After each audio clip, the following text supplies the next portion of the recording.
shpesher disa xhallar ndoshta në moment caktuar përdorin metodë të ligjerimit ose fjalë të papërshtatshme për momentin. Mirë po, këshilla ndaj tij dhe korrigjimi i tij nuk bëhen duke përkrah islamofobin apo anti-islamistin apo njeriu në smur, në mendje dhe në zemër që e shan atë hoç. Por nëse ki ndonjë vërejtje, sot elhamdulillah mjetet e komunikimit janë të bollshme. Ai çon një mesazh në inbox në rrjetet sociale, ai çon domethënë një letër në email, kontakton me te në forma të ndryshme, kryesore ti ki shumë metoda private me të cilët kemi kontaktuar me atë hoç dhe me ja artikulu mendimin tanë që ti mendon se ai hoç në atë formë që është shprej gabimisht. Asesi ti me dal tash publikisht me përkrah ofanzivën e islamofobëve që e bëjnë kundër atij hoxhës dhe kështu që ti vezet radhitesh në mbrojtje të hoxhës si figurë, jo si qendrim, radhitesh në luftën e islamofobit ndaj hoxhës si figurë, jo si qendrim. Se dia ke kur një islamofob del dhe flet për shembull kundër hoxhës Irfan Saliut. Për një hudbe që ka marrë ai në kohën e caktuar. Ai nuk e ka problemin me hudbën e tij.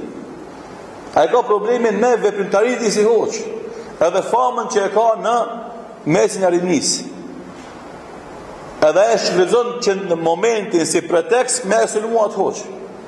E ta shka bën ti si musliman, që ti pajtohesh ndoshta në kundërshtim të atij qëndrimi dhe radhitesh me islamofobin i cili se ka gale qëndrimi, se ka gale veprimin e hoxhës, edhe bosh bashkë me te kundër figurës e hoxhës. Se po të kishe ti përde vetëm me qëndrimi, ki metodat shumëta se si ki mundësi me artikulu mendimin tanë dhe ati qëndrimit. Dhe s'ki nevoj ti mu bo bashkë me këtë islamofobin i cili se ka gale qëndrimin, sepse ai se beston fen heq, e pe pas ka gale këtë pjesë ku ka fole e hoxha. Pa e ka problemi me atë si figurë, edhe tash për shembull aftën, kur arrin sukses ta pezullon nga vëndarjet i David në fushën e Davidit, ajo është rahat. Se nuk do të gëzohej, sikurse na muslimanët edhe xhallar, përveç sa për me bë dallim mes hoxhës edhe një gazetarit ose një analistit ose një figure publike në anën tjetër. Shumë na hoxhallarët edhe muslimanët, kur dikush bën një gabim, e këshillojnë. Kur ai pendohet na gëzohemi. Gëzohemi shumë, pa marrë parasysh çfarë gabimi ka bëj përpara, edhe shirk nëse ka bën. Edhe kufër nëse ka bën. Që nuk ka më gabim më të madh në dynjë se sa shirku dhe kufri. Por në atë moment që ai pendohet nga shirku dhe kufri, na gëzohemi me te, më shumë se sa gëzohemi me një vëlla tonin nga bishja dhe gjaku që e kemi. Se elhamdulillah ai u shpëtu në dynjë dhe ahiret nga dënimi i Zotit.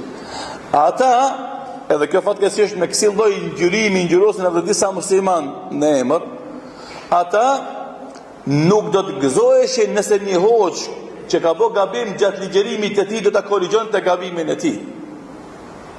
Se qëllimi i tij nuk është korrigjimi. Ata më shumë gëzohen nëse një hoç insiston me mbrojtje qëllimin e tij që ka të gabon, që të vazhdon ofanziva e tij ndaj tij. Sa ai nuk e ka qëllimin të arrijë të vërtetë, ka qëllimin që mendimi dhe qëndrimi i tij ndaj atij figure, ndaj asaj figure, këtë ndaj atij hoxhe, të vërtetohet shumë fish se është e saktë dhe ai të eliminohet tërësisht nga mejdani i komunikimit masiv. A keni qartë dallimin mes e tash kush këtë rast është më i mirë? A hoxha i cili i thënë njerëzit në pendim, edhe faraonin më të madh edhe mushrikun më të madh e thirr në pendim dhe besim Zot edhe i gëzohet pendimit të tij, edhe i vjen keq e mërzitet kur ai shkon në xhehenem për shkak të inatit që ka, apo ki çfarë do qoftë gazetar, analist, opinionist, nuk e di se çka, i cili do të mërzitej shumë nëse një hoç do ta korrigjonte qëndrimin e tij dhe të thonte publikisht gabim e kisha në këtë qëndrim, po njerëzit të gjithë janë gabimtar, më i miri është ka atyre ai që pendohet. Del sheshe përsëri këta xhallar janë më të mirë se sa ata. Për ata që e kuptojnë.